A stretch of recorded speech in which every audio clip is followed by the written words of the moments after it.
Seni Budaya. Pada hari ini kita wajib bergembira karena dapat berkumpul dengan para panutan dan sahabat untuk mengikuti seminar online Sekolah Tinggi Agama Buddha Mahaprasna di awal bulan Juni ini. Saya Andika Mustika Dharma, senang sekali dapat kembali hadir sebagai moderator pada seminar yang kali ini mengambil tema Pancasila dan Buddhism. Namun sebelum kita mulai, dengan segala kerendahan hati, meminta Bapak Ibu peserta untuk menonaktifkan mic selama seminar ini berlangsung. Dan tentu izinkan kami juga mengenal Bapak Ibu peserta baik dari wajah maupun nama dengan mengaktifkan videonya dan menggunakan nama sendiri pada layar Zoom masing-masing. Terima kasih. Baik. Kita tahu tanggal 1 Juni kemarin, bangsa Indonesia merayakan hari lahirnya Pancasila, di mana pada tanggal 1 Juni 1945, Presiden Soekarno dalam pidatonya mengkonsep dan merumuskan Pancasila sebagai dasar negara Indonesia.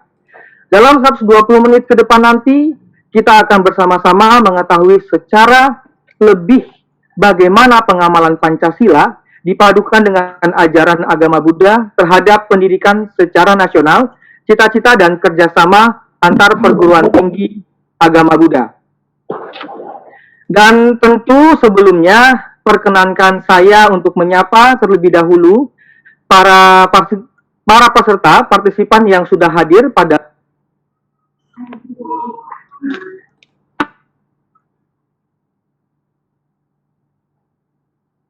tokoh agama, Romo Ramani, Bapak Ibu, para sesepuh yang kami hormati, pendiri beserta para dosen dan pengurus, serta anak-anak kita dari Sekolah Tinggi Agama Buddha Mahaprasna, dan seluruh peserta yang telah hadir dari berbagai wilayah Indonesia yang tidak dapat saya sebutkan satu persatu.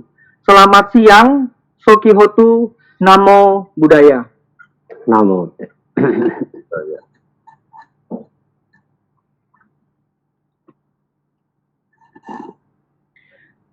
Sungguh suatu karma baik telah hadir dua narasumber yang luar biasa pada hari ini.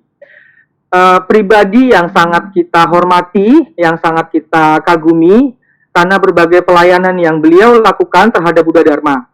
Beliau adalah Direktur Urusan dan Pendidikan Agama Buddha, Bapak Dr. Andes Supriyadi, Magister Pendidikan, dan Yang Mulia Biksu Andanawira Mahastawira dengan gelar Dr. Honoris Causa.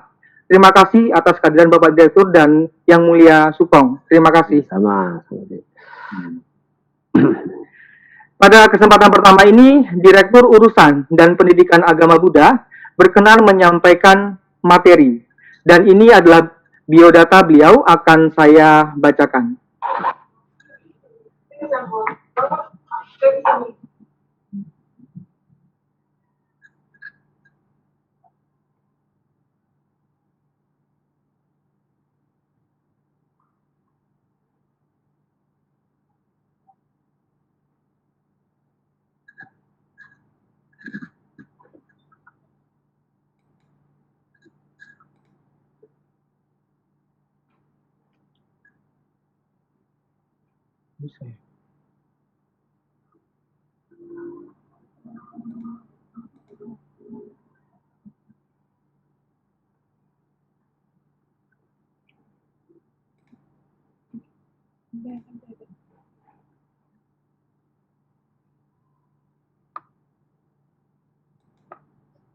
Baik, inilah biodata dari Pak Direktur kita, Dr. Andes Supriyadi, Magister Pendidikan, Direktur Urusan dan Pendidikan Agama Buddha.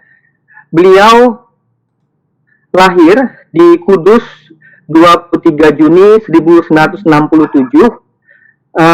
Beberapa hari lagi beliau akan berulang tahun. Selamat, Pak.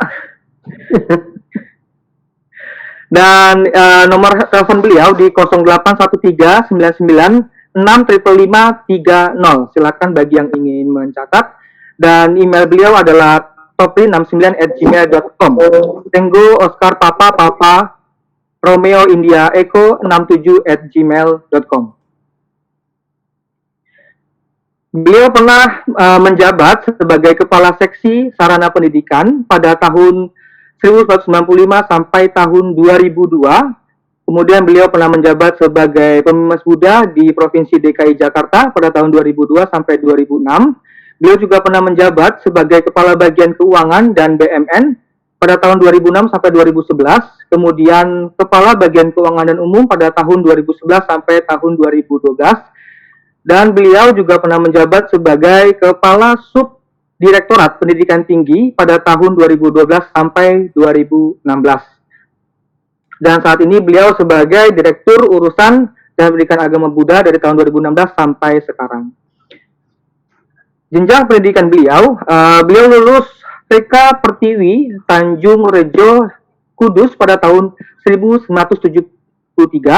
Lulus SD Patihan 1 Tanjung Rejo Kudus tahun 1980, lulus SMPN Jekulo Kudus tahun 1983, lulus SMAN Kudus tahun 1986, lulus S1 di Universitas 11 Maret Surakarta tahun 1991, dan lulus S2 di UKI Jakarta tahun 2004.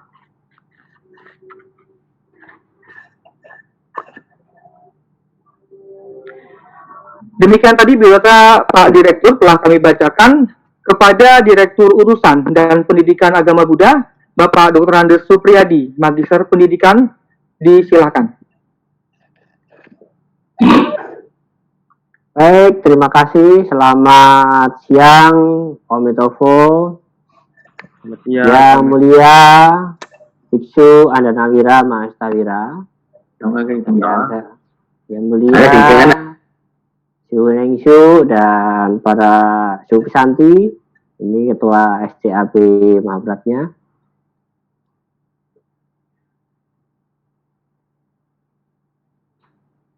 Teman-teman sekalian, Panggung, para siswa, satu kebanggaan bahwa hari ini saya mendapat mandat dari Pak Dirjen untuk mewakili beliau akan oleh Perguruan Tinggi Keagamaan Buddha SCAP Mahapratnya Jakarta. Salam hormat dan salam hangat dari Bapak Dirjen yang kami sampaikan, karena hari ini memang berturutan banyak hal yang kita lakukan, bahkan nanti jam 4 juga harus ada meeting lagi di Menko PMK. Dan hari ini saya akan menggunakan waktu sebaik-baiknya. Yang pertama adalah sekali lagi terima kasih kami sampaikan kepada SCAP Mahabratnya yang telah melakukan suatu upaya terbaik, dan saya ikuti terus menerus ini berturut-turut. Saya lihat aktivitas teman-teman di SCAP Mahabratnya ini melakukan seminar online yang berkali-kali, dan ini mungkin kali yang ketiga atau keempatnya. Nah, tema hari ini sangat menarik, di mana akan membahas tentang satu momentum besar yang menjadi tonggak sejarah dari fondasi Negara Kesatuan Republik Indonesia yang kita cintai ini. Karena itu, maka terimalah salam saya, salam Pancasila. Nah, kami sampaikan bahwa kita mencoba untuk merefleksikan kembali bahwa Pancasila yang lahir pada tanggal 1 Juni 1945 baru kemarin kita rayakan. Saya banyak melihat setiap orang mengunggah atau menampilkan di akun media sosialnya menyampaikan ucapan selamat hari lahir Pancasila. Namun kadang-kadang saya jadi tersenyum bahwa di bawahnya ditulis 1 Juni 2020. Ini seakan-akan bahwa Pancasila lahir tanggal 1 Juni tahun 2020.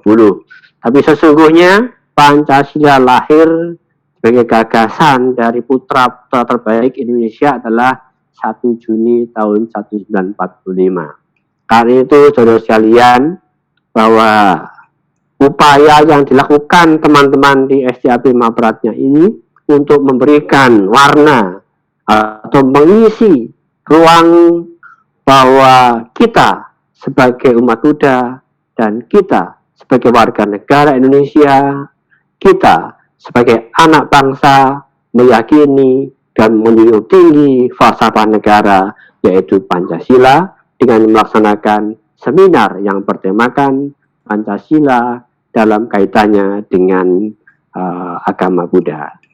Bapak Ibu yang saya hormati, bicara Pancasila, sesungguhnya kalau kita sebagai umat Buddha, saya berpikir bahwa kita sudah tidak merasa asing dengan kata Pancasila. Karena di dalam agama Buddha juga ada Pancasila yang kita sebut dengan Pancasila Buddhis, yang itu semua Pancasila Buddhis itu merupakan satu hal yang harus dijadikan panduan bagi umat Buddha dalam melaksanakan tugas kewajibannya sebagai umat Buddha. Untuk apa? Adalah untuk bisa dimilikinya satu fondasi moralitas bagaimana menjalankan kehidupan beragama dengan sebaik-baiknya. Saya ingin mengutip satu kutipan dari Dhammapada, bahwa barang siapa sempurna dalam sila akan memiliki pandangan terang, teguh dalam dhamma, selalu berbicara benar, dan selalu memiliki kewajibannya. Nah, kalau itu semua dilakukan, maka semua orang akan mencintainya. Kurang lebih kutipan Dhammapada itu, kalau tidak salah ada di syair 211. Nah, dari situlah sesungguhnya dapat kita jadikan suatu pijakan awal bahwa kita harus memiliki moralitas yang baik sebagai anak bangsa, sebagai umat beragama, dan sebagai warga negara. Karena Pancasila sebagai dasar negara adalah merupakan jati diri dari bangsa Indonesia, jati diri kita sebagai warga negara yang baik. Bapak Ibu saya hormati, saya mencoba ingin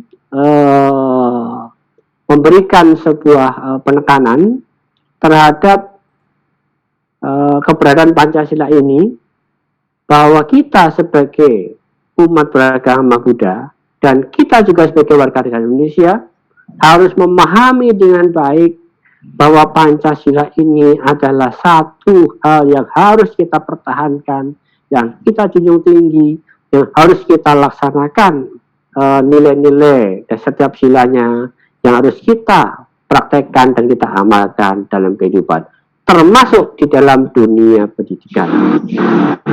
Fenomena di luar sering terlihat bahwa banyak orang mempersoalkan, namun sesungguhnya apa yang mereka persoalan itu adalah sesuatu yang tidak perlu untuk dilakukan. Kita sepakat bahwa negara ini didirikan atas dasar kemajemukan, atas dasar kondisi kekayaan bangsa Indonesia yang sangat beragam. Karena itulah maka sila pertama ketuhanan yang Maha Esa itu menjadi salah satu pijakan awal bahwa disinilah Indonesia adalah negara yang religius, negara yang menjunjung tinggi ajaran agama, tidak melihat dia agamanya apa. Karena itu maka rumusan ini perlu kita jadikan satu satu pernyataan dalam diri bahwa kita sebagai umat Buddha juga mendapatkan pengayoman dan perlindungan dari bangsa Indonesia, di mana semua agama yang bertumpu pada Tuhan adalah menjadi perhatian pokok dari pemerintah dan negara Indonesia ini. Nah, memanai atas keberadaan sila pertama ini, disinilah yang sesungguhnya bahwa manusia tidak dapat berdiri sendiri, tapi manusia akan sangat erat berhubungan dengan Tuhannya, dengan agama yang diyakininya. Nah, karena itulah maka pada saat kita mempraktekkan relasi kita dengan Tuhan, maka kita tidak dapat terlepas dengan relasi kita dengan manusia. Karena itulah maka sila kedua adalah kemanusiaan yang adil dan beradab. Hubungan antara Tuhan dan manusia, hubungan antara manusia dan manusia adalah hubungan sangat-sangat dipenuhi dengan perasaan cinta, perasaan religius. Itu kalau boleh saya ibaratkan, kita sering menggunakan apa itu cincin. Cin pertama adalah cinta kita kepada Tuhan. Cin kedua adalah cinta kita kepada sesama manusia. Nah, kalau sudah ada tertanam perasaan cinta kepada Tuhan, cinta kepada sesama manusia, maka disitulah ada satu kemanunggalan, kesatuan yang utuh antara manusia dengan Tuhannya. Dan itulah sesungguhnya satu rumusan yang patut kita jadikan satu kebanggaan, bahwa itulah jati diri bangsa Indonesia yang religius dan yang humanis. Nah, dua contoh dari relasi antara sila ini menjadikan satu pernyataan dalam diri kita bahwa sesungguhnya kita wajib untuk menjunjung tinggi falsafah negara Pancasila. Dan selanjutnya, setelah kita menyadari bahwa kita perlu ada kemanunggalan antara kita manusia dengan Tuhan, maka kita sudah bisa membangun relasi dengan sesama manusia, dan disitulah akan timbul penghargaan atas harkat dan martabat manusia. Nah, hubungan yang terjadi antara manusia Tuhan dan dilandasi dengan rasa cinta ini akan memperkuat rasa persatuan kita. Maka disitulah akan erat kaitannya dengan sila ketiga, yaitu persatuan Indonesia. Nah, Bapak Ibu hormati, kalau kita sudah bicara persatuan, mari kita bersama-sama tanamkan dalam diri kita untuk cinta pada tanah air Indonesia. Nah, cinta tanah Indonesia ini juga perlu untuk kita sadari. Mari kita renungkan. Kita sekarang mudah mengatakan, aku cinta Indonesia. Tapi sampai seberapa jauh para mahasiswa, para pemuda, para guru, para dosen kita melaksanakan tugas dan kewajibannya demi keutuhan negara kesatuan Republik Indonesia. Nah, kenapa saya pertanyakan? Karena hampir kondisi saat ini cenderung menggerogoti atau menggerus rasa cinta kita kepada tanah air Indonesia. Karena apa? Karena kita sudah banyak dihinggapi, sudah banyak diberikan suatu tontonan yang berasal dari dunia luar, yang sesungguhnya banyak hal itu akan menggerus cinta kita pada Indonesia. Mohon maaf kalau boleh saya kasih contoh, ya, jarang sekali anak-anak muda sekarang itu di mana ya, di bajunya atau di mana tertempel lambang atau bendera negara kita, tapi kebanyakan dari dunia luar. Kenapa? Ya nggak tahu. Apa karena itu harus modernisasi atau itu harus globalisasi yang menjadikan mereka seperti itu? Maka sekarang tugas kita lewat pendidikan, baik di tingkat dasar, tingkat menengah sampai perguruan tinggi, kita harus bisa mengembalikan rasa cinta kepada tanah air Indonesia.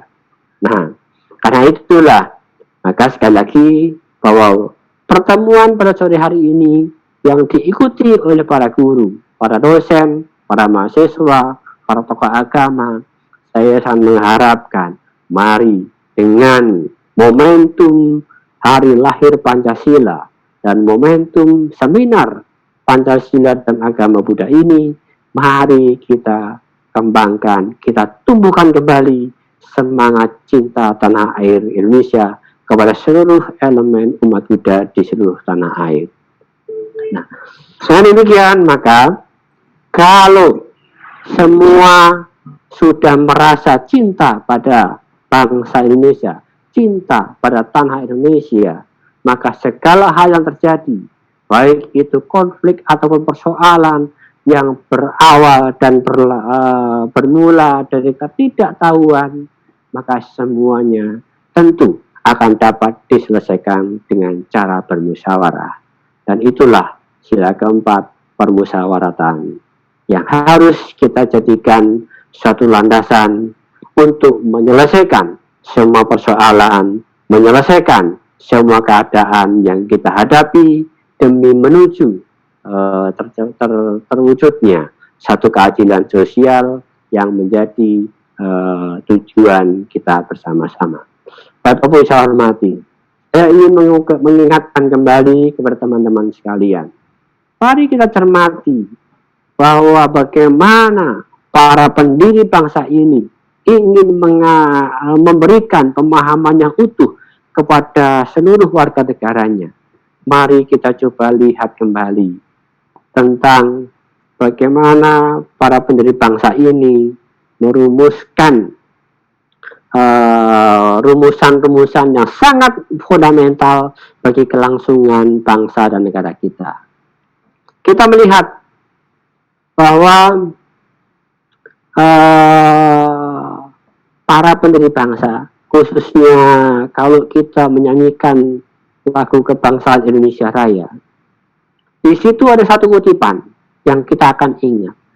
Bangunlah badannya, bangunlah jiwanya. Ya, kembali.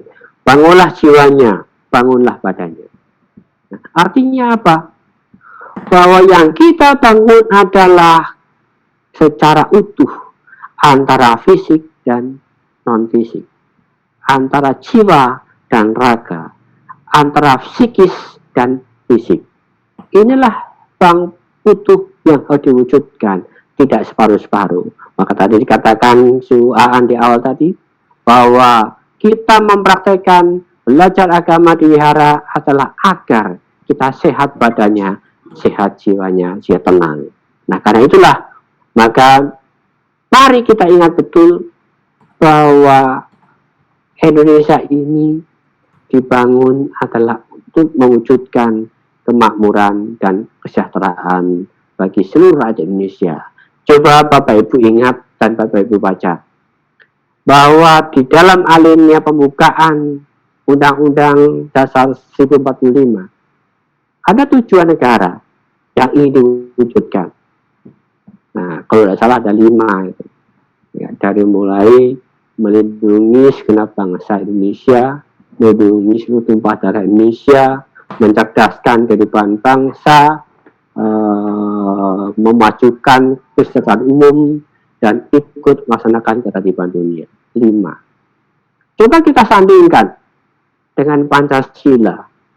5. Kalau ilmu apa tuh? Kalau otak atik gatuk ya. 5 tambah 5 adalah 10. Nah, 10 itu kita punya keyakinan adalah kesempurnaan, paramita. 10 sempurna. Artinya apa? Bahwa ternyata filosofis yang melandasi para pendiri bangsa ini untuk merumuskan segala sesuatu itu dengan perhitungan yang sangat matang untuk mewujudkan satu tujuan, yaitu kesempurnaan bagi kebahagiaan seluruh warga negaranya. Nah, lebih jauh, coba kalau kita membaca kembali pembukaan undang-undang, dengan rahmat Tuhan Yang Maha Esa, kita sampailah ke depan pintu gerbang kemerdekaannya. Artinya apa? Ya, artinya apa? Bahwa saya mengatakan pada saat tanggal 1 Juni 1945, Bung Karno pidato menyatakan lahirnya Pancasila, menyatakan bahwa kemerdekaan adalah jembatan emas menuju kemakmuran. Dan itulah pintu gerbang, itulah yang saya katakan jembatan emas. Untuk apa? Mewujudkan 5 tujuan negara. Dengan dasar apa? Dengan dasar Pancasila. Karena itu, maka lewat pertemuan hari ini, sekali lagi saya ingin mengajak kepada teman-teman sekalian, para dosen, para guru, para mahasiswa, para tokoh agama, agar terus menggelorakan jati diri bangsa Indonesia, yaitu dengan dasar Pancasila. Dengan cara apa? dengan cara melaksanakan nilai-nilai luhur Pancasila yang kita yakini. Dengan demikian, maka kalau sudah dalam diri kita tertanam jati diri bangsa Indonesia, maka saya percaya kita akan tetap bersatu, kita akan tetap utuh, kita bisa maju bersama, kita bisa mewujudkan kemakmuran dan keadilan sosial bagi seluruh rakyat Indonesia. Mudah-mudahan apa yang saya sampaikan ini dapat menjadi pemantik untuk kita melakukan satu diskusi agar kita bisa menemukan satu aktualisasi bagaimana kita mempraktekkan nilai-nilai Pancasila itu dalam dunia yang nyata yang kita hadapi saat ini, khususnya di dalam pendidikan yang sedang kita lakukan, baik di pendidikan agama maupun di pendidikan keagamaan, ataupun dalam kehidupan kita sebagai umat Buddha. Terima kasih waktu yang diberikan oleh saya, dan mohon maaf jika ada yang kurang, waktu saya kembalikan kepada moderator. Om Mitovo. Om Mitovo, terima kasih Pak Direktur. Demikian tadi penyampaian dari Direktur Urusan dan Pendidikan Agama Buddha, di mana beliau menyampaikan hubungan antara perumusan Pancasila dengan Pancasila Buddhis. Lebih mudah ketika kita mengucapkan kata aku cinta Indonesia, aku cinta tanah air.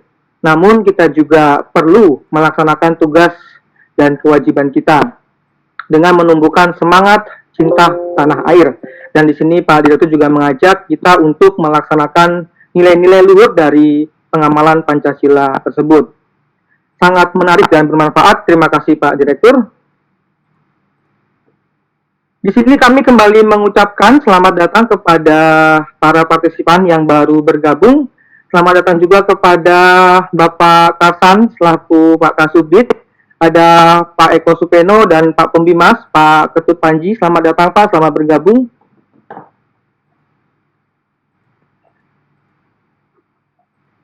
Terima kasih. Bagi para peserta sudah bisa mulai untuk mencoret-coret membuat pertanyaan, karena setelah narasumber yang kedua, kita ada waktu yang cukup panjang untuk sesi tanya-jawab, dan pertanyaan dapat ditulis di kolom chat setelah narasumber kedua selesai menyampaikan materi. Terima kasih. Selanjutnya, narasumber yang kedua, kita berkesempatan untuk melepas rindu, melepas kangen, terutama bagi yang para peserta yang di luar Jakarta, pada sosok seorang guru, seorang panutan yang telah banyak memberi bimbingan kepada kita, Yang Mulia Biksu Andanawira Mahastawira, yang kita kenal sebagai Sukong atau Suaan, salah satu pendiri dari Sekolah Tinggi Agama Buddha Mahapratna. Akan saya bacakan biodata beliau.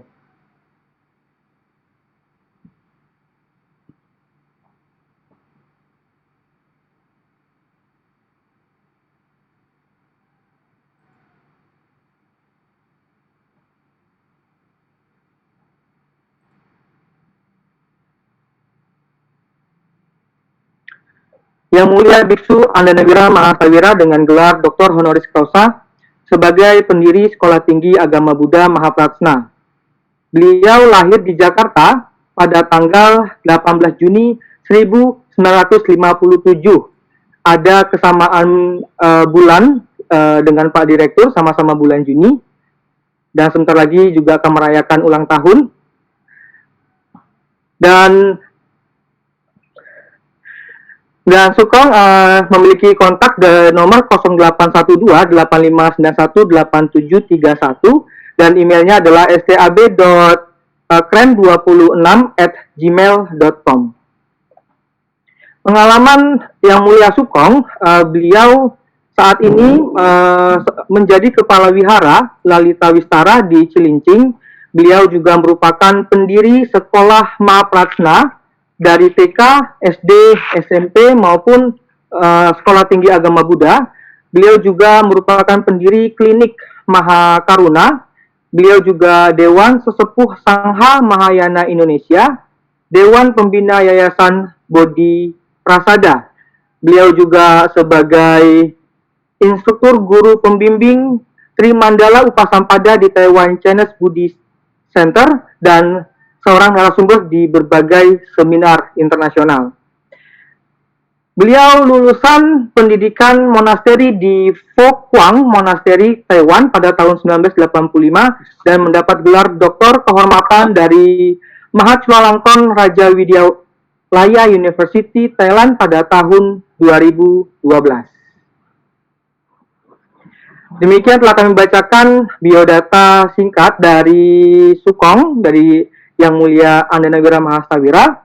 Kepada Yang Mulia, dipersilakan.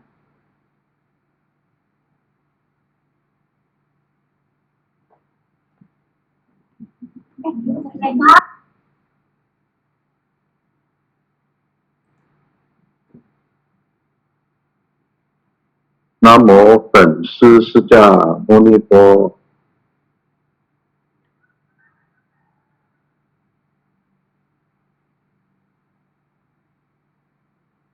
Selamat sore Pak Direktur, Pak Supri yang saya hormati, kepada semua para pimpinan STAB Mahaprasnya, para dosen, para mahasiswa, mahasiswi, dan semua yang mengikuti acara seminar pada siang hari ini. Kita bersama-sama baru saja mendengar paparan dari Pak Direktur Pendidikan kita, Pak Supri di Kementerian, bahwa hari lahir Pancasila adalah tanggal 1 Juni 1945.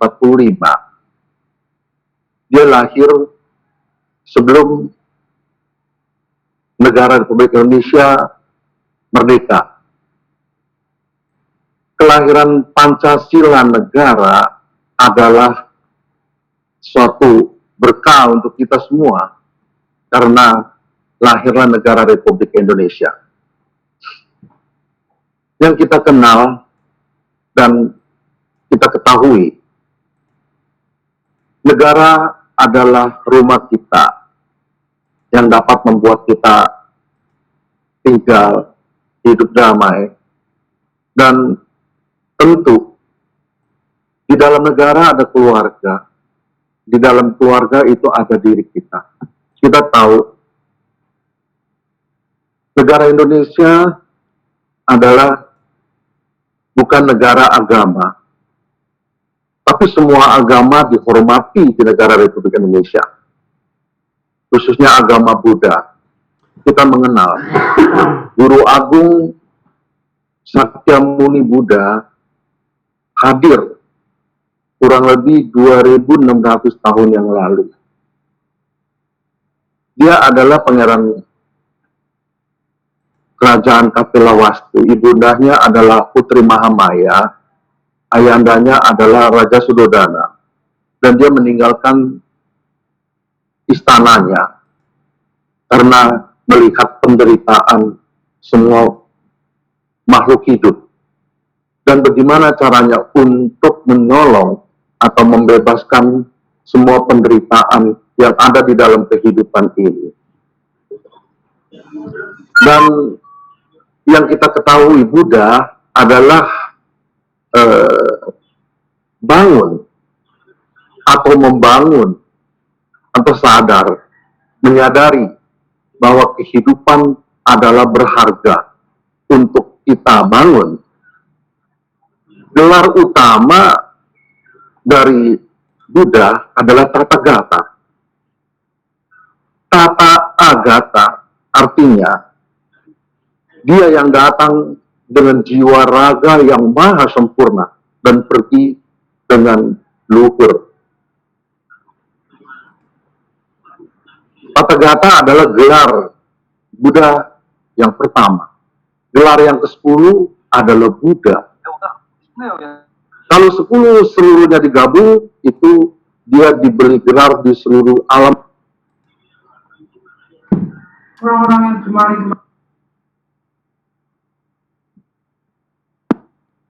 makhluk yang sangat dimuliakan.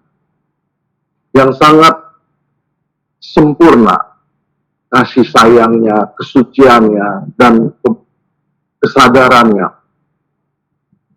Pada siang hari ini, selain kita telah mendengar penjelasan dari Pak Direktur tentang Pancasila Negara yang membangun negara Republik Indonesia dengan dasar Pancasila. Dan saya bertugas untuk memberi penjelasan tentang Pancasila dari Buddha Dharma atau Buddhism atau agama Buddha, Pancasila agama. Ada yang bertanya bahwa kehidupan ini siapa yang mencipta, khususnya manusia. Yang kita ketahui, yang mencipta neraka itu adalah peperangan atau pembunuhan atau kekejaman yang menciptakan neraka. Yang menciptakan alam setan itu adalah keserakahan atau loba. Yang melahirkan alam setan adalah loba.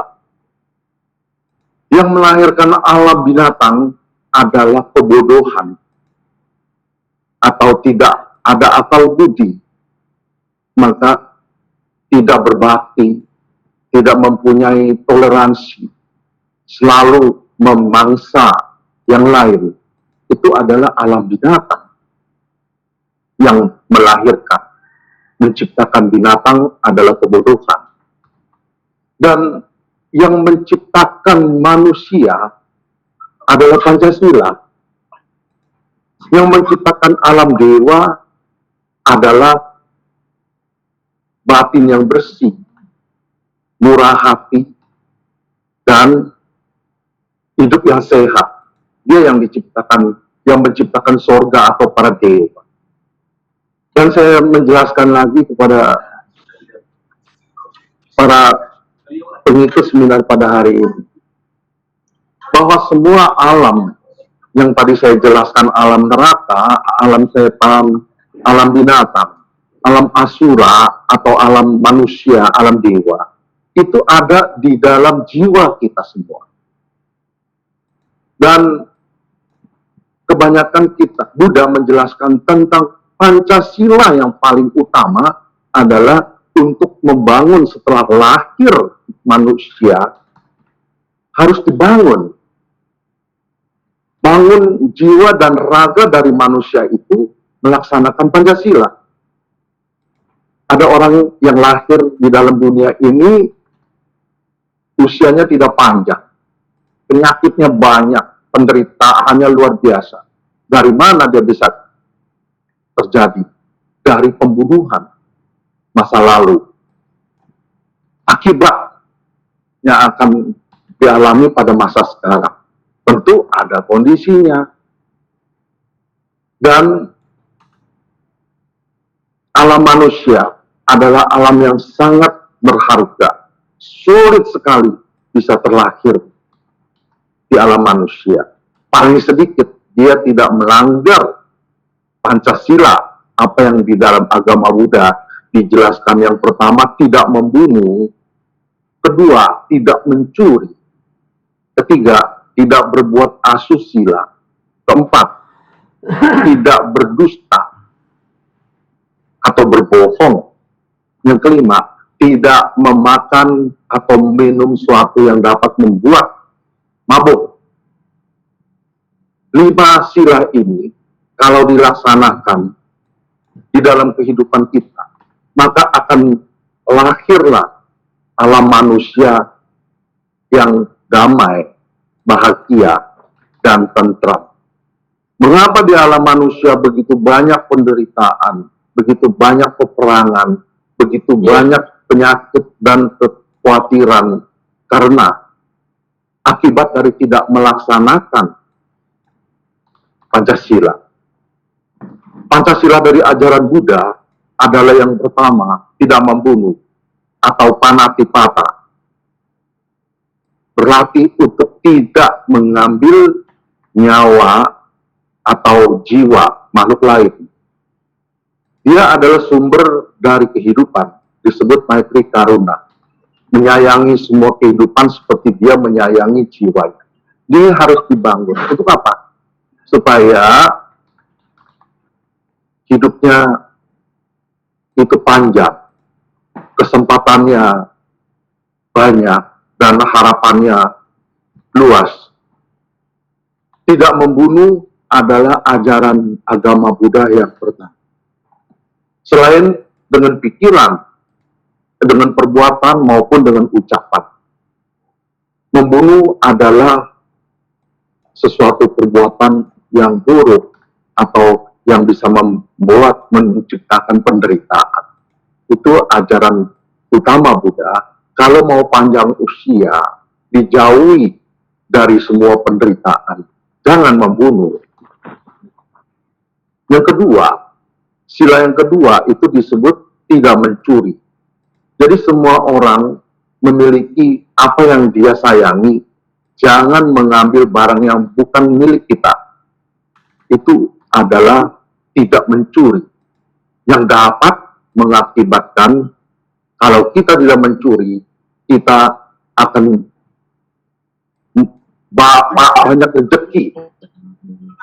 Dan apa yang kita inginkan bisa tercapai. Mengapa kita miskin?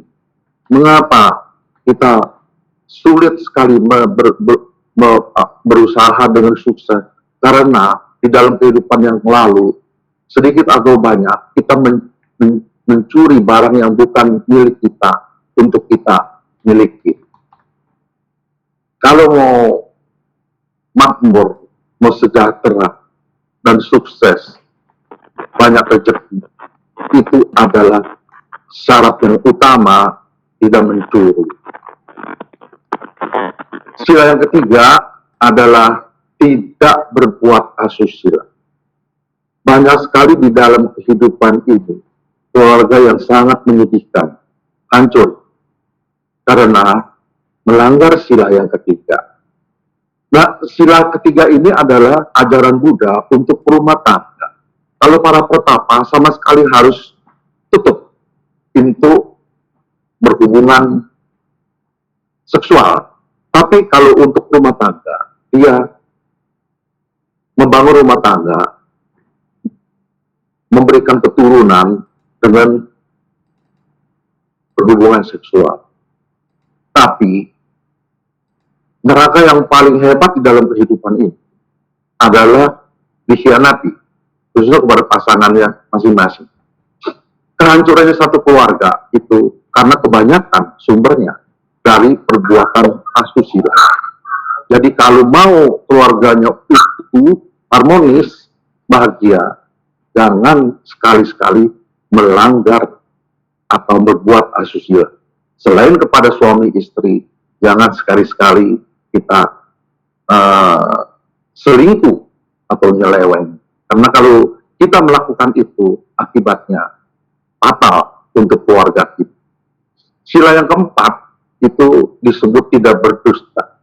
Kalau kita mau maju, mau sukses, maka setiap pengusaha itu pertama harus jujur. Perbuatannya dan ucapannya harus sejalan. Jangan ucapannya lain, perbuatannya lain. Dan itu dia akan menggagalkan semua kesuksesan atau keberhasilannya. Mengapa pedagang gagal? Karena dia sekali dia membuat dusta, berbohong kepada yang lain. Lain kali nggak ada satu orang pun yang mau percaya kepada dia. Kalau dia sudah tidak dipercaya, apapun yang dia lakukan akan gagal. Itu adalah sila yang keempat. Ini disebut sebagai, kalau di dalam sila para pertapa, disebut para jika. Para jika itu artinya jiwanya mati kalau melanggar ini. Tidak ada ampun lagi. Jadi kita harus menjaga jiwa kita supaya hidup jangan melanggar 4 sila 1, 2, 3, 4 yang saya jelaskan pada.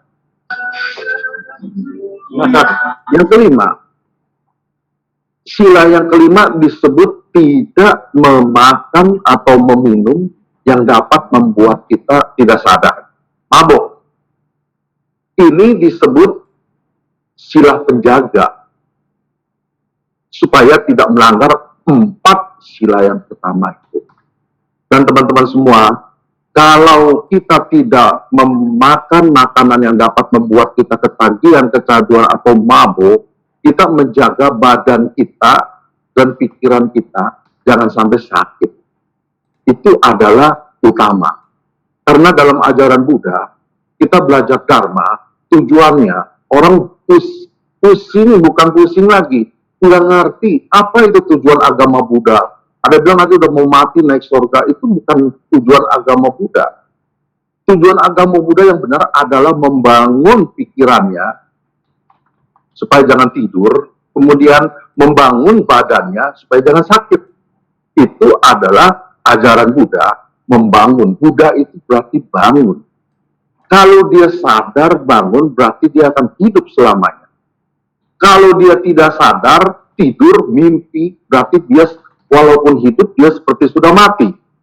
Itulah yang Sang Buddha ajarkan. Kalau kita mau mengikuti jejak Sang Buddha, bangun yang pertama adalah jiwanya. Dengan apa kita membangun jiwa? Pertama dengan Maitri Karuna. Maitri itu selalu membuat makhluk lain bahagia. Karuna siap menolong makhluk manapun yang menderita. Itu adalah membangun jiwa yang pertama. Kedua, dengan mahaprasnya. Mahaprasnya itu berarti kita jelas yang mana sebab kondisi dan akibatnya. Kita jelas yang mana sebab dan akibat. Kita jelas dan mengerti dengan benar kehidupan lalu, kehidupan sekarang, dan kehidupan yang akan datang. Yang keempat, kita mengenal makhluk yang sempurna dan makhluk yang bermasalah. Itu adalah ajaran Buddha untuk kita terlepas dari kelahiran dan kematian. Caranya, baik-baik membangun jiwa raga kita. Kemudian, dengan kekuatan yang kita ada, kita dapat menolong makhluk lain yang memerlukan pertolongan. Saya rasa pada kesempatan hari ini, selain saya menjelaskan Pancasila Buddhis kepada para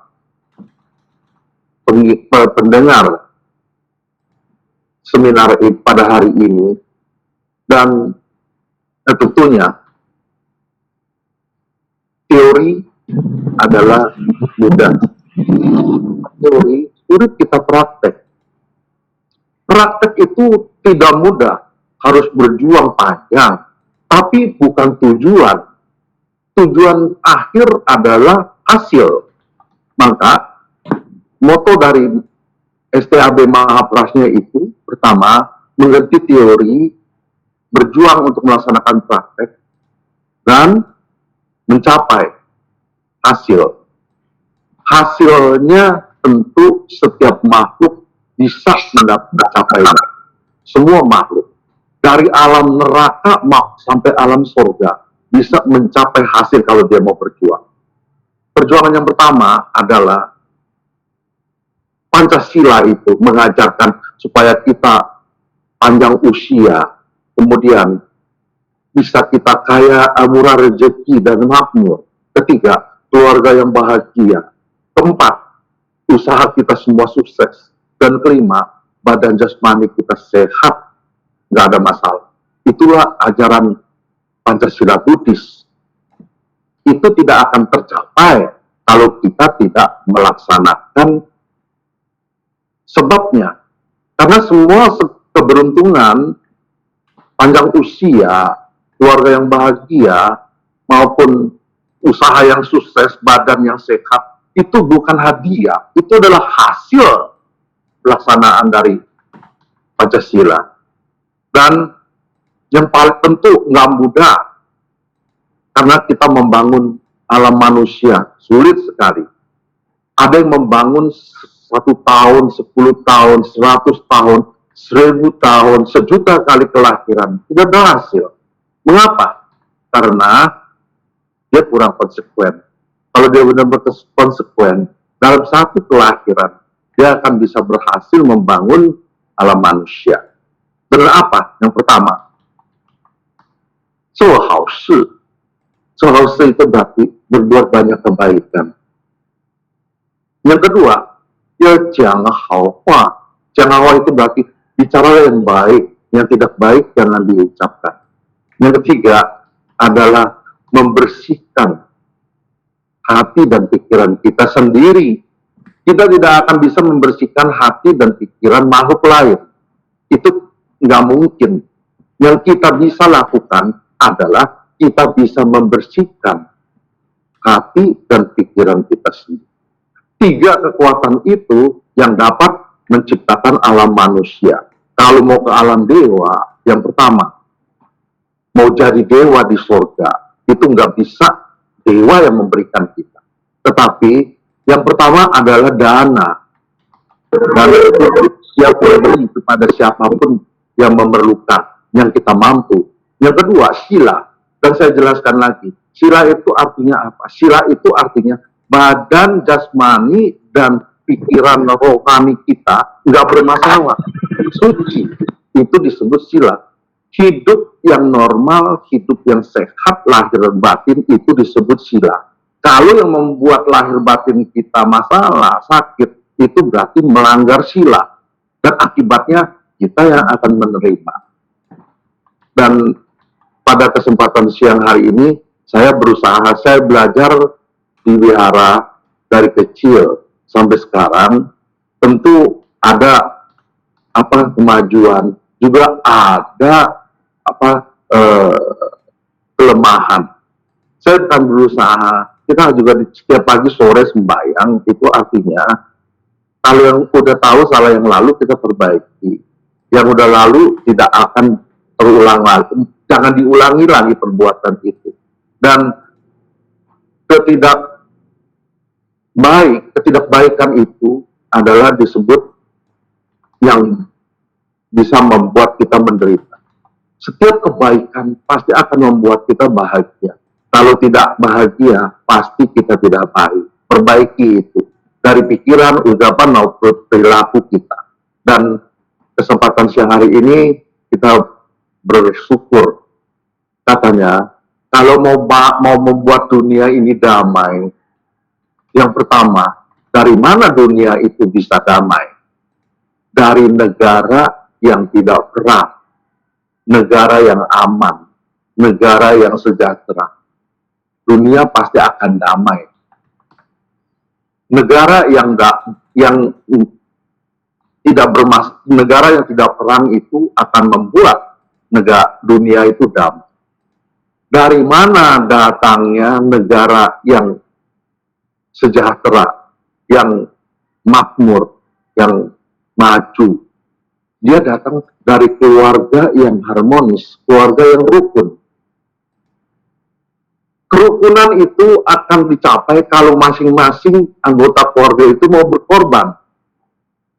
Kalau peperangan di dalam keluarga karena dia mengorbankan anggota keluarga yang lain, maka akan timbul peperangan di dalam keluarga.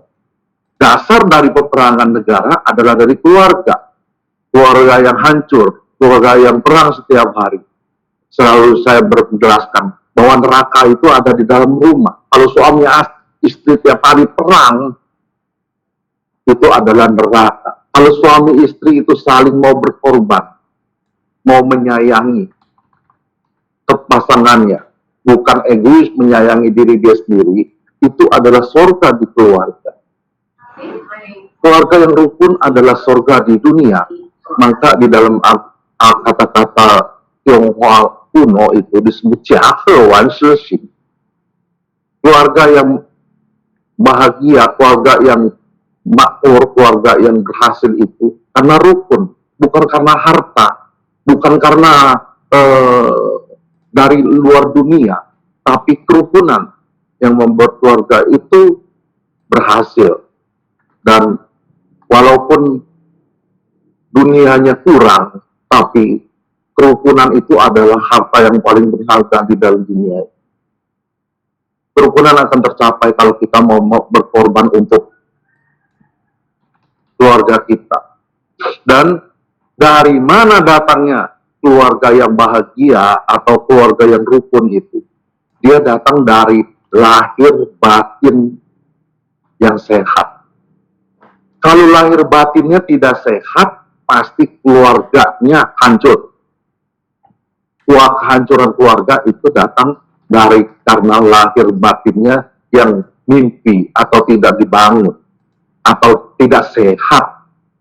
Jadi ajaran Buddha yang utama adalah berusaha untuk membangun jiwanya dibangun, raganya lebih mudah. Karena raga itu mengikuti jiwa. Kalau jiwanya tidak dibangun, maka membangun jiwa yang pertama, jangan serakah. Kemudian yang kedua, jangan mendendam. Harus minal aidin wal faidin setiap hari, bukan setahun sekali. Itu adalah membangun jiwa.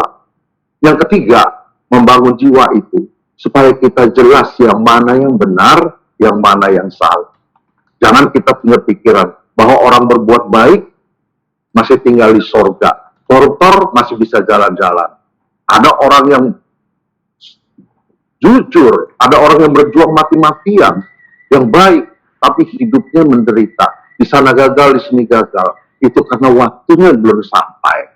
Jadi kita jangan punya pikiran yang salah, bahwa orang jahat itu bisa bahagia, dan orang baik itu bisa menderita. Itu adalah salah di dalam pandangan Dharma ajaran Buddha. Sekian yang saya bisa jelaskan, mudah-mudahan Pancasila dari negara kita yang membangun negara Republik Indonesia itu adalah Pancasila. Yang membangun alam manusia itu adalah Pancasila Buddhis. Pancasila Buddhis dia akan membangun dan dia akan menghasilkan tanah suci. Tanah suci itu bukan di sebelah barat atau jauh dari dunia kita. Tanah suci itu ada di negara kita. Kalau di sana tidak ada peperangan, di sana tidak ada iri hati, di sana tidak ada keserakahan, kebencian, kebodohan, atau kesombongan, atau tidak percaya agama. Itu adalah tanah suci ada di negara kita. Maka kita harus menyayangi dan berusaha menjaga kesucian itu supaya kita dapat hidup damai, sejahtera, bahagia sekarang maupun yang akan datang. Salam sejahtera. Omitofo. Omitofo. Omitofo suhu. Omitofo. Demikian yang disampaikan oleh pendiri Sekolah Tinggi Agama Buddha Mahaprasna Yang Mulia Biksu Andanawira Mahasawira tentang penjabaran beliau secara detail tentang Pancasila Buddhis, bagaimana penerapan Pancasila, manfaat pelaksanaan, dan akibat dari melanggar Pancasila tersebut. Dijelaskan pula Pancasila menciptakan manusia karena bangunnya jiwa dan raga manusia adalah dari Pancasila. Segala hal yang kita dapatkan, seperti kesehatan, kemakmuran, kedudukan, dan lain-lain, bukan merupakan hadiah, tetapi hasil dari penerapan Pancasila. Mari membangun jiwa dahulu, baru membangun raga, agar kita senantiasa berbahagia. Terima kasih Yang Mulia untuk materi yang disampaikan. Sungguh luar biasa, sangat bermanfaat untuk kita semua. Sebelumnya izinkan saya kembali menyapa para peserta yang baru bergabung. Ada Pak Pembimas, Bapak Bambang Sumpeno. Selamat datang Pak. Dan kita sudah punya beberapa pertanyaan di kolom chat. Yang pertama dari Bapak Joko Teo, yang merupakan alumni dan juga narasumber kita di seminar yang sebelumnya. Izinkan saya untuk membacakan pertanyaan dari Pak Joko Teo. Izin bertanya Pak Direktur Urusan dan Pendidikan Agama Buddha, program apa yang diterapkan oleh Kementerian Agama Republik Indonesia, terutama Ditjen Bimas Buddha, dan bagaimana implementasi penerapan Pancasila saat kondisi COVID-19 ini? Peran apa yang terstruktur yang dijalankan oleh Ditjen Bimas Buddha? Terima kasih. Demikian yang disampaikan. Kepada yang kami hormati Pak Direktur untuk berkenan menjawab, disilakan Pak.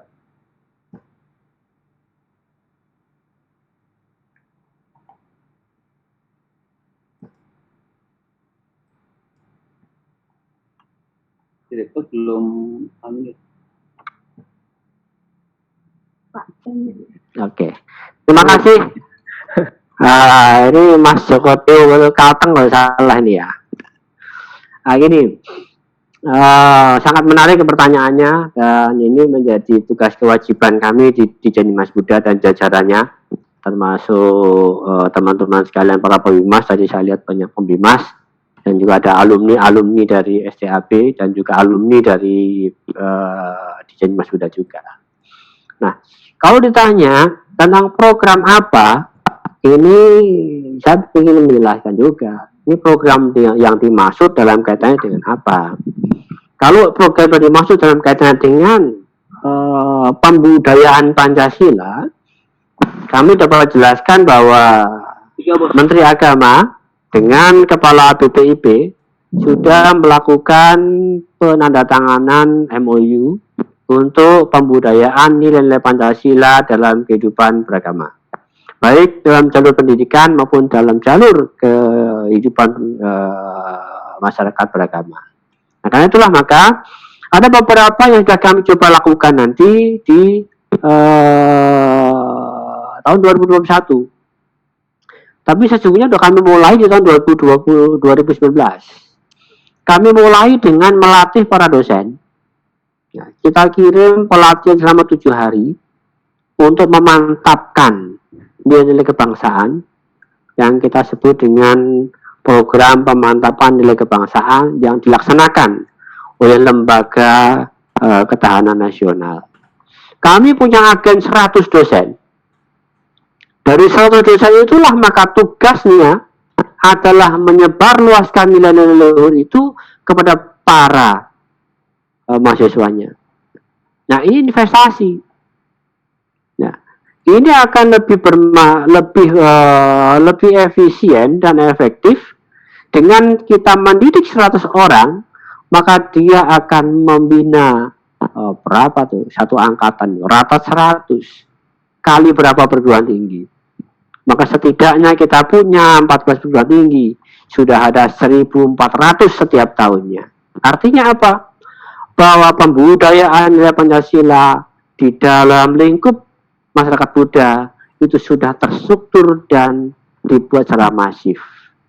Nah, ini pun sudah kami lakukan dengan mengundang kepada para dosen untuk mengintegrasikan nilai Pancasila ke dalam setiap proses pembelajaran di perguruan tinggi.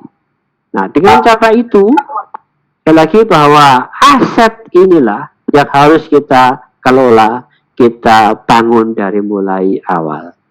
Kenapa? Ini terkait dengan peran ya.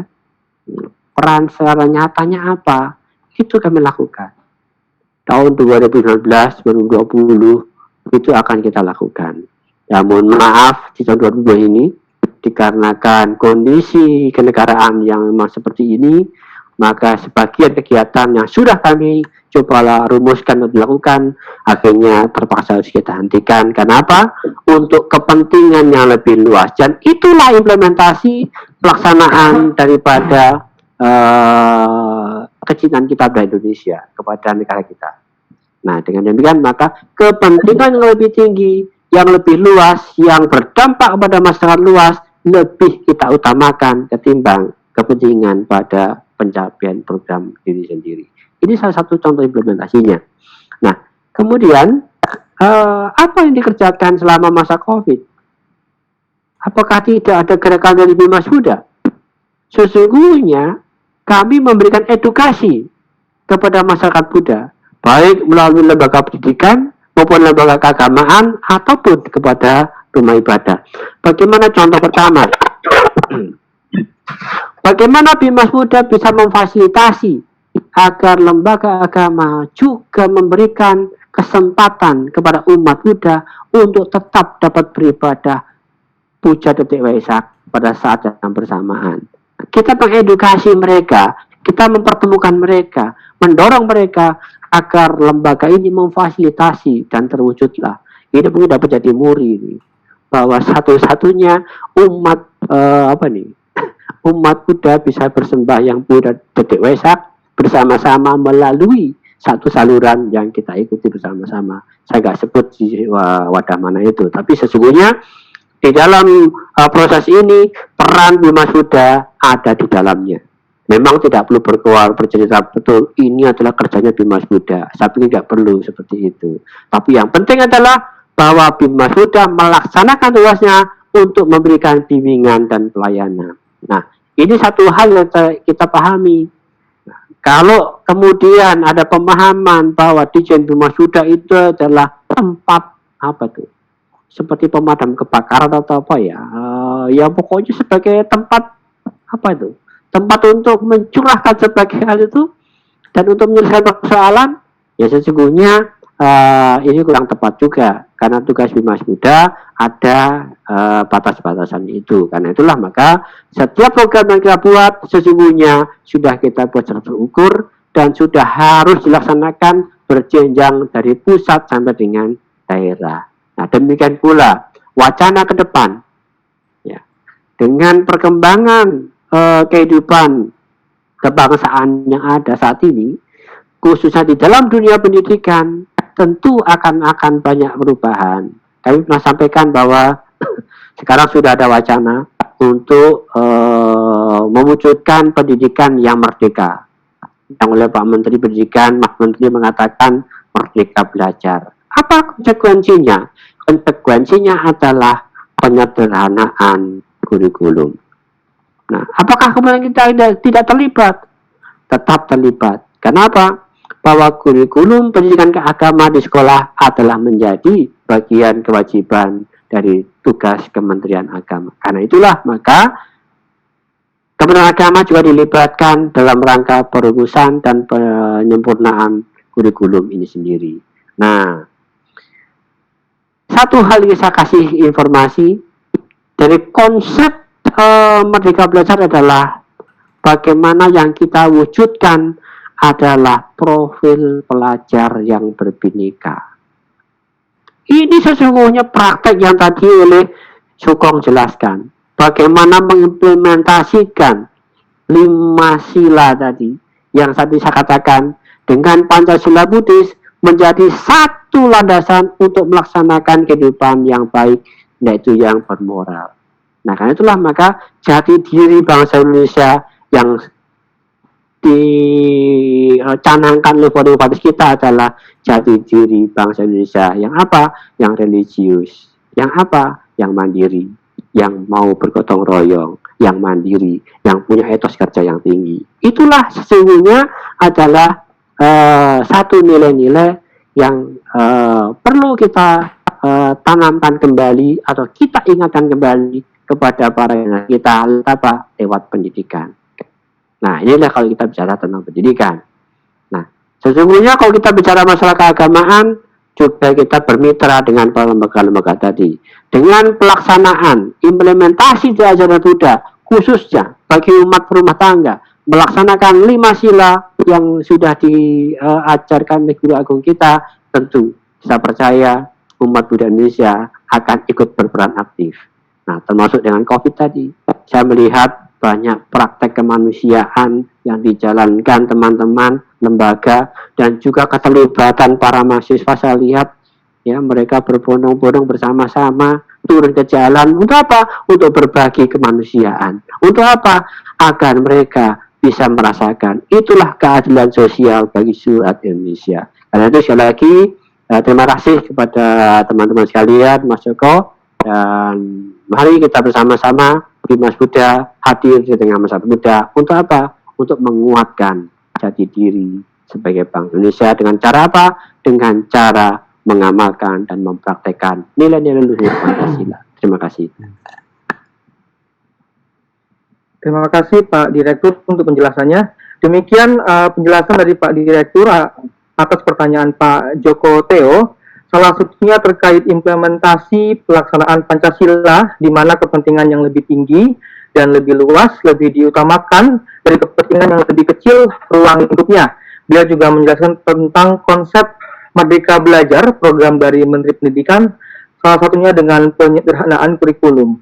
Izin Pak Direktur, kita ke pertanyaan selanjutnya. Ini dari Bapak Nyaman, masih ada masih ada kesamaan dengan pertanyaan Pak Joko Teo, cuman ada di bagian terakhir di sana ada tertulis tentang implementasi nilai-nilai Pancasila pada generasi milenial. Mungkin Pak Datuk berkenan untuk menjelaskan pada bagian generasi milenialnya, Pak. Demikian Pak, terima kasih Pak Direktur, dipersilakan. Baik, terima kasih Pak Nyaman. Ini menarik ya. Tadi saya katakan bahwa bagaimana kita mengaktualisasikan. Jadi selama ini mungkin sebagian dari kita, apalagi anak-anak sekarang ya, menyebutkan rumusan sila Pancasila, sila pertama sampai sila kelima, itu kadang-kadang ada yang tidak. Bahkan kalau kita mengikuti pemilihan Ratu Putri Indonesia, sempat terjadi kehebohan. Kenapa? Karena kepanikan. Ya, kenapa jadi panik? Ya, karena sudah tidak terbiasa. Ya, sudah tidak terbiasa mengucapkan, apalagi menghafalkan, dan apalagi mempraktekkan. Dulu kita banyak mengenal berbagai macam istilah, bagaimana cara membumikan Pancasila dengan program P4, banyak rumusan dari 35 butir ke 45 butir dan nggak tahu lagi sampai berapa butir. Tapi apakah kemudian kita harus kembali ke arah sana yang hanya sebatas doktrinal, yang hanya sebatas menghafal? Nah, itu tidak perlu. Tapi saya katakan tadi, bagaimana kita mengimplementasikan nilainya?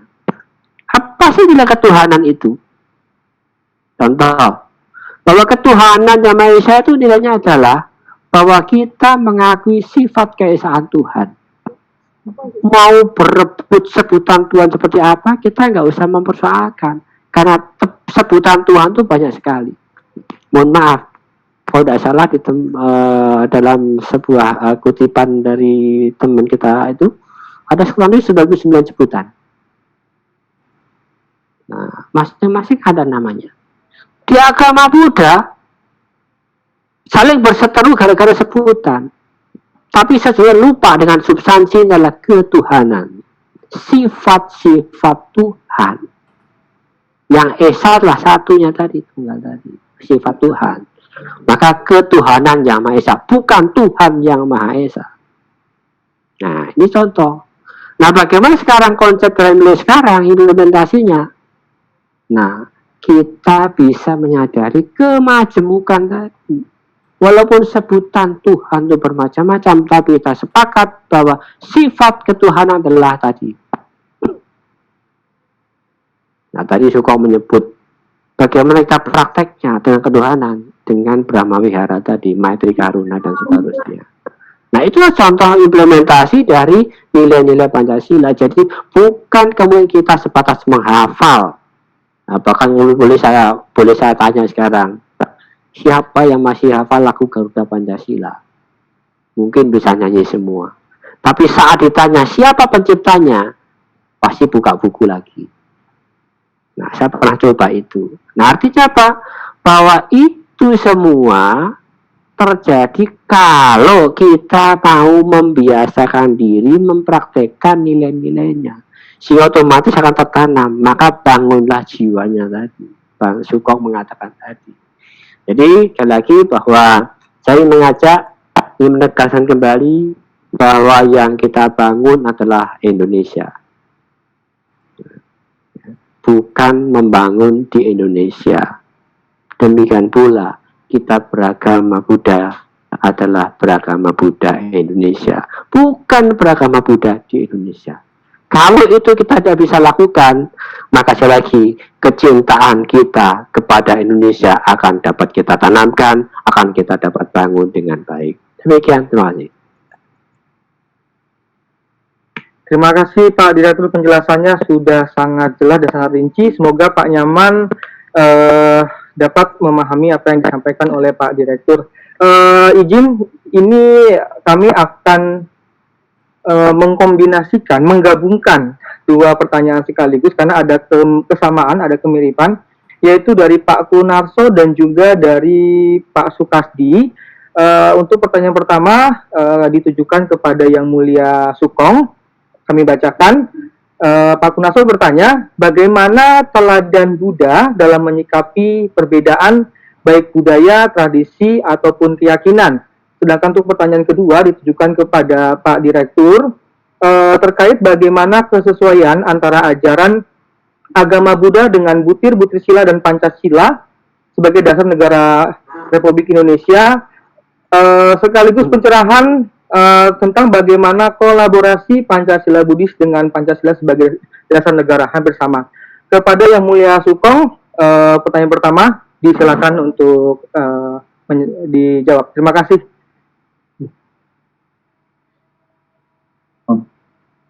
Terima kasih Pak Andika dan Pak Supri. Sama saya belajar agama Buddha hampir sama lah. Tentu kita di dalam Pak Supri dengan saya kesamaannya banyak. Tapi dengan misalnya dengan yang punya keyakinan yang lain, tentu ada perbedaan. Karena kita tahu dunia pasti berbeda. Ada siang, pasti ada malam. Ada yang pro, pasti ada yang kontra.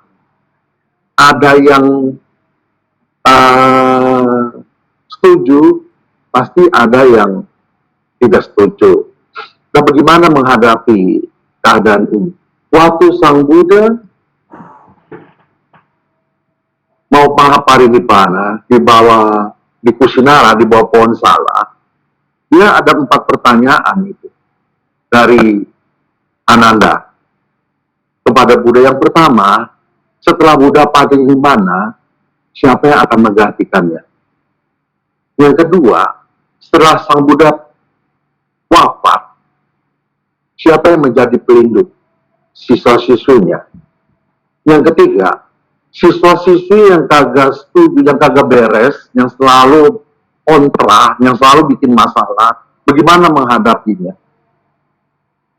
Yang kelima, setiap dari semua kitab suci,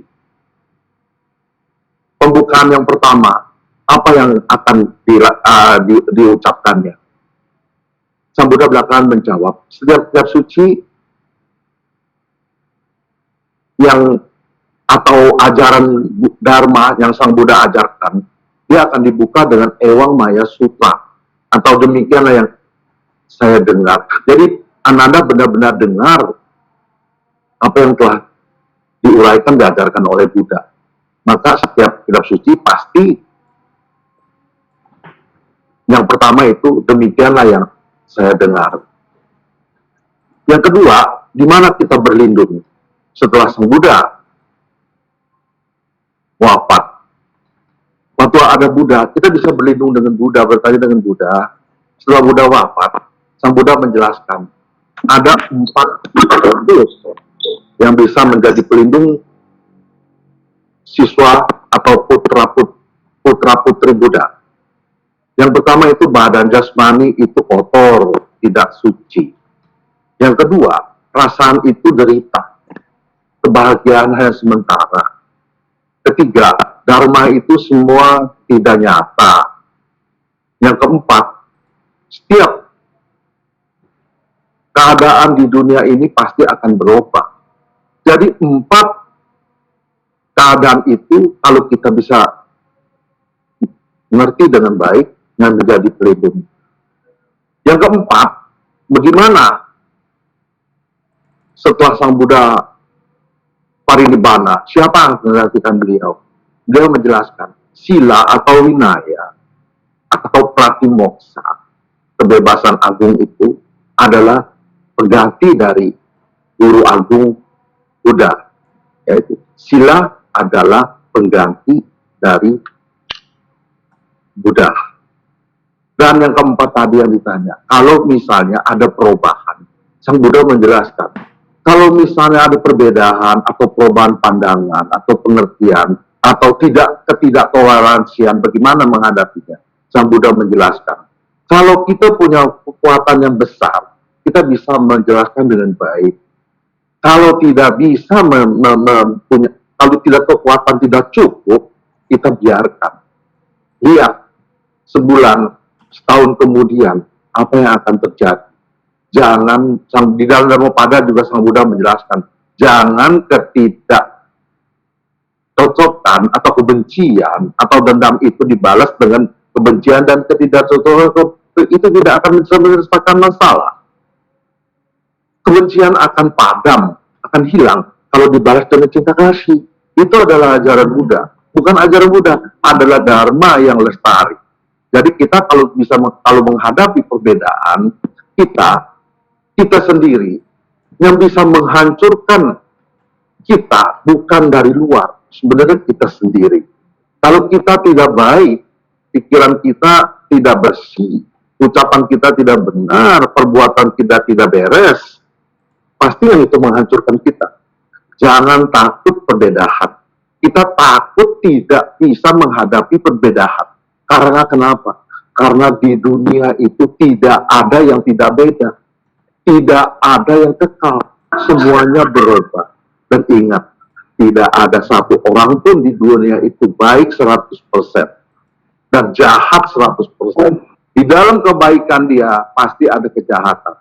Di dalam kejahatannya pasti ada kebaikan. Maka kita harus menerima dengan legowo. Jangan mencari kesalahan orang lain. Karena tidak bermanfaat. Yang bisa bermanfaat, bisa menyelesaikan, bisa membuat kita bebas adalah menyelesaikan masalah pikiran, ucapan, dan perbuatan kita sendiri. Kalau tidak ada yang baik, ya bisa diperbaiki. Kita tidak bisa memaksa orang lain sama seperti kita. Itu sama juga kita mengharapkan minyak tenggelam di dalam danau yang bermanfaat. Jadi jangan takut menerima. Kalau perbedaan itu biasa, siang pasti akan diganti dengan malam berbeda. Putih pasti akan ada hitam, baik pasti ada tidak baik. Jadi kita jangan sampai karena perbedaan menghancurkan silaturahmi kita. Itu kita ingat. Kalau mereka tidak setuju sama kita, ya wis. Ya, tapi kita punya prinsip. Kita juga punya pedoman. Ya, pedoman kita ini. Tapi kita nggak bisa memaksa orang lain mengikuti pedoman kita. Itu tidak akan bisa. Karena pasti akan berantem. Saya akan cerita begitu. Ada suami istri berantem di jalan. Itu gurunya tanya. Dia lagi membawa siswa-siswinya untuk praktek. Dia bilang sama siswa-siswinya, itu ada lagi sedang membabarkan seminar.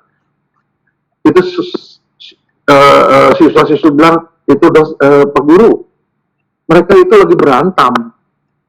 Dia bilang apa? Suaminya bilang, kamu itu boceng ya, nggak adil. Itu istrinya bilang kepada suaminya, kepada istri bilang, lu boleong sim lah, nggak punya nurani lah. Maka Pak Guru bilang, lihat, itu adil atau nurani, kita nggak bisa meminta orang lain. Adil, nurani yang baik itu adalah kita harus menuntut kita sendiri. Itu namanya diskusi atau seminar, ceramah. Tetapi kalau kita menuntut adil, menuntut toleransi, menuntut nurani kepada orang lain, akhirnya pasti akan berantem seperti suami istri itu. Maka guru itu menjelaskan, adil dan nurani itu kita harus memohon, menuntut kepada diri kita sendiri. Jangan sekali-sekali kita menuntut kepada yang lain, karena akibatnya pasti akan terbalik. Dan mudah-mudahan kita semuanya tahu, kita juga kan awam. Udah gitu masih banyak belajar kepada Buddha. Dia sebenarnya raja, dia nggak mau jadi raja, dia mau jadi pertapa. Mengapa? Karena raja itu berat tugasnya, pertapa itu lebih bebas untuk membebaskan diri. Jadi dia adalah orang yang sangat rendah hati. Karena orang yang sangat rendah hati, dia akan tinggal di surga. Orang yang sombong itu pasti tinggal di neraka. Saya rasa kita harus menerima perbedaan. Jangan memaksakan, walaupun benar apa yang kita pedoman kita, tapi kita nggak boleh memaksakan mereka harus mengikuti apa yang kita pedomkan. Jangan sekali-sekali kita memaksa orang Amerika itu makan nasi, karena mereka biasa makan roti. Makanlah yang baik, jangan sampai kelaparan. Itu adalah yang paling penting. Saya rasa sekian yang saya bisa sampaikan. Mudah-mudahan dapat menyelesaikan perbedaan atau semua konsentrasi atau kondisi yang makin lama makin jauh dari toleransi pada masa kini. Terima kasih. Terima kasih Yang Mulia Sukong atas penjelasan yang sangat jelas dari beliau. Mungkin langsung saja Pak Direktur izin untuk pertanyaan selanjutnya yang terkait kesesuaian dan kolaborasi antara Pancasila Buddhis dan Pancasila Dasar Negara ini, Pak. Silakan. Oke. Baik, terima kasih nih Mas Gunarso ya. Nah, jadi gini, saya ingin juga menggarisbawahi yang disampaikan oleh Sukong. Bagaimana teladan Buddha jelas.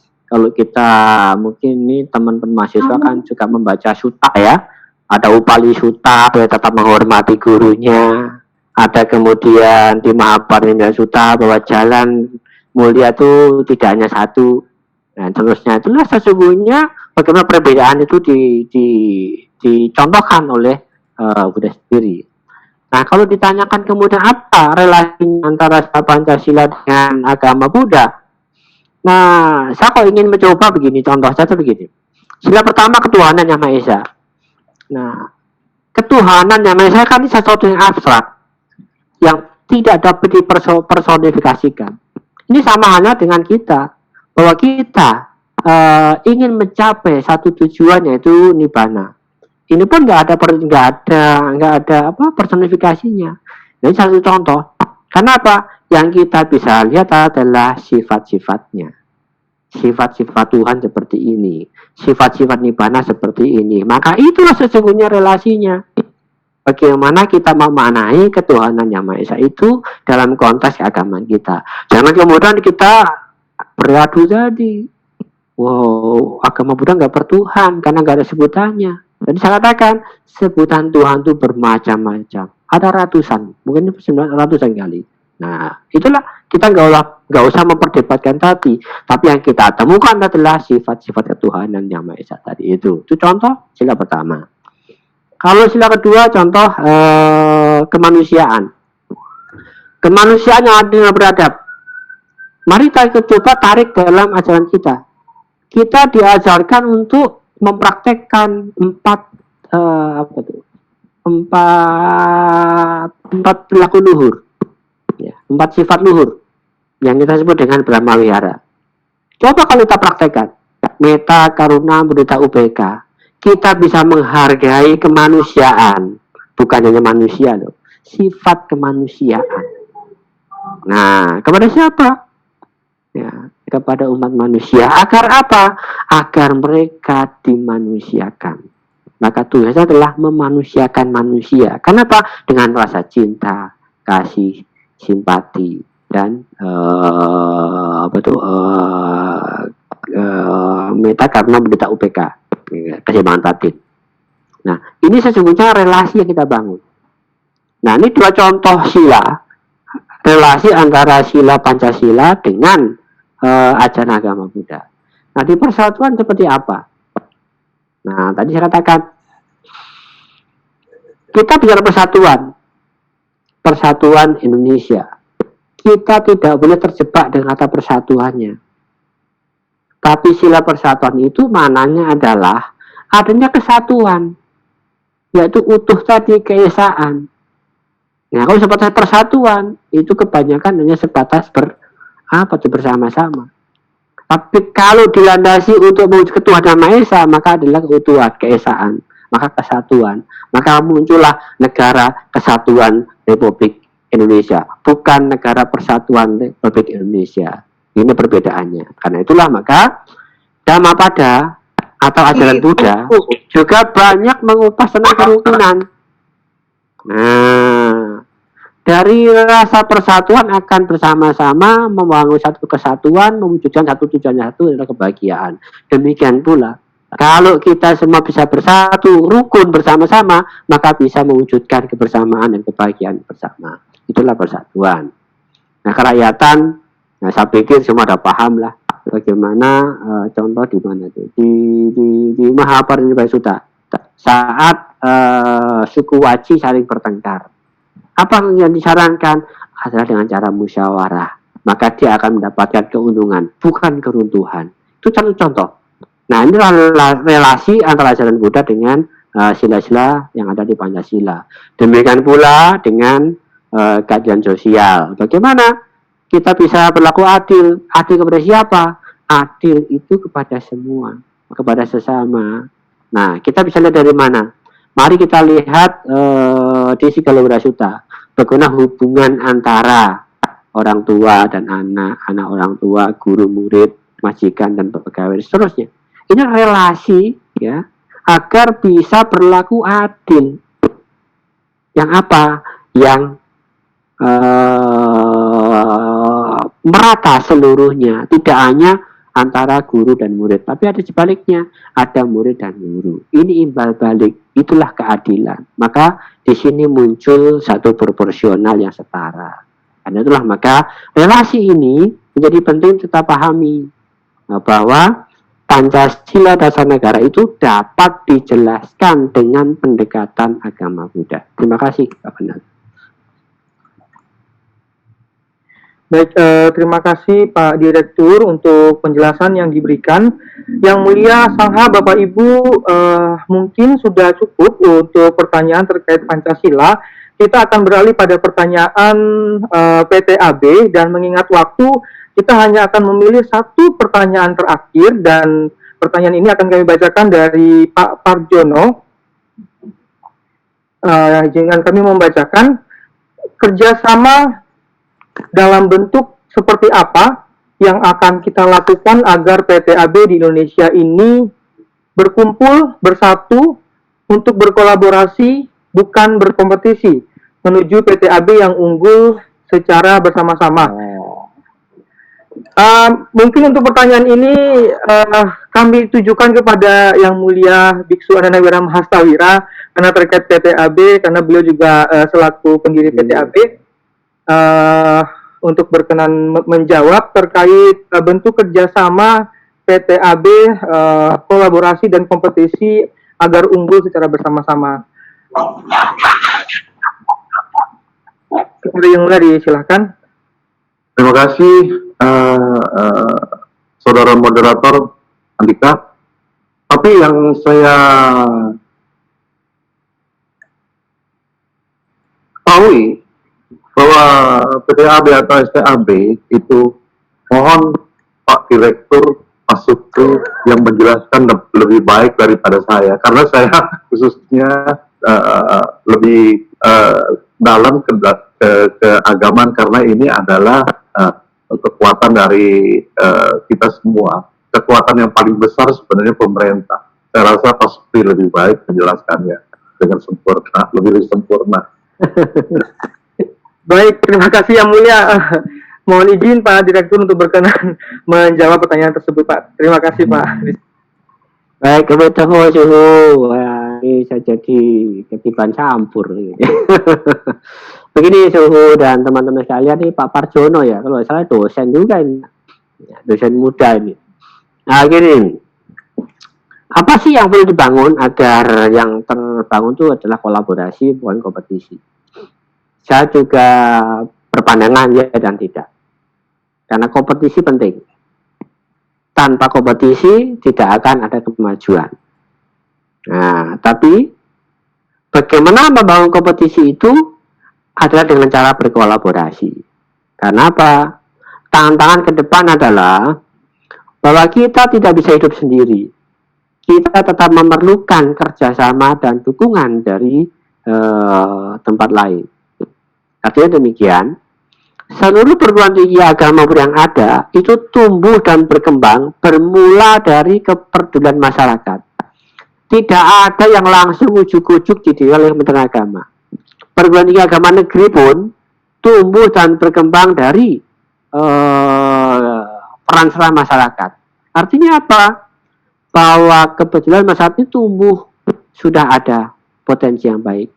Nah, tugasnya kementerian adalah memberikan fasilitas, mencoba menjembatani agar kesemuanya ini dapat tumbuh dan berkembang secara bersama-sama. Bagaimana caranya? Yang paling utama adalah mari bersama-sama bersatu padu dalam wadah asosiasi yang menjadi tempat berkumpulnya para perguruan tinggi. Entah itu level kepengurusannya maupun ke level dewan penyantunnya atau yayasannya. Demikian pula dalam hal pengembangan pada kompetensi para dosennya. Bangun satu wadah yang namanya wadah profesi dosen. Perlu ada wadah profesi dosen. Selebihnya, setiap perguruan tinggi pasti punya satu brand max-nya. Apa brand max-nya itu? Masing-masing pasti memilih. Contoh, Mahapratnya memilih punya brand max adalah penguasaan dan pendekatan tentang sutra-sutra Mahayana. Kekuatan ini menjadi brand max untuk kita jual keluar. Nah, itu yang lain seperti apa? Masing-masing itu kompetisi namanya. Jadi tidak ada yang tidak berkompetisi. Maka dua hal ini jangan dipertentangkan. Kompetisi dan kolaborasi dua-duanya wajib dijalankan dengan cara yang sportif, dengan cara yang sehat, dengan tidak saling menafikan keberadaan yang lain. Demikian, terima kasih. Baik, terima kasih Pak Direktur, terima kasih Yang Mulia Biksu Andanawira. Demikian tadi seluruh materi tentang Pancasila dan Buddhism yang telah disampaikan, dan juga beberapa pertanyaan tentang bagaimana implementasi nilai-nilai luhur Pancasila dalam kehidupan kita dan kerjasama antar perguruan tinggi agama Buddha. Semoga apa yang didapat pada hari ini bermanfaat untuk kita semua. Sebelum undur diri, ada pengumuman yang ingin saya sampaikan.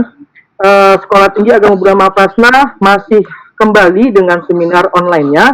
Jangan lupa untuk mendaftar dan menyaksikan pada lusa hari Kamis tanggal 4 Juni 2020 di waktu yang sama pukul 14.00 waktu Indonesia bagian Barat dengan pembicara orang nomor 1 di Direktorat Jenderal Bimbingan Masyarakat Buddha, Bapak Calyadi, Sarjana Hukum, Magister Hukum, selaku Direktur Jenderal Bimbingan Masyarakat Buddha yang akan membahas tentang kebijakan Dirjen Bimas Buddha terkait pembelajaran jarak jauh dan kondisi COVID yang mulai mereda. Beliau akan didampingi dengan orang yang tidak kalah hebat, Dr. Andes Ponijan Liao, MPD, yang kita kenal dengan Mr. Po. Salam mantap. Beliau adalah Presiden Energetic People Development Center yang misinya adalah untuk membantu orang mengembangkan keterampilan hidup mereka melalui berbagai seminar atau pelatihan. Dan pada kesempatan Kamis nanti beliau akan membahas tentang bagaimana komunikasi yang positif. Nah, di sini kami kembali mengingatkan untuk para peserta ini untuk mengisi kuesioner yang telah disediakan panitia untuk syarat untuk mendapatkan e-sertifikat, dan tadi sudah di-share linknya di kolom chat di Zoom ini. Baik, terima kasih untuk hari yang luar biasa ini. Terima kasih kepada narasumber, kepada semua peserta, dan tentunya kepada semua tim.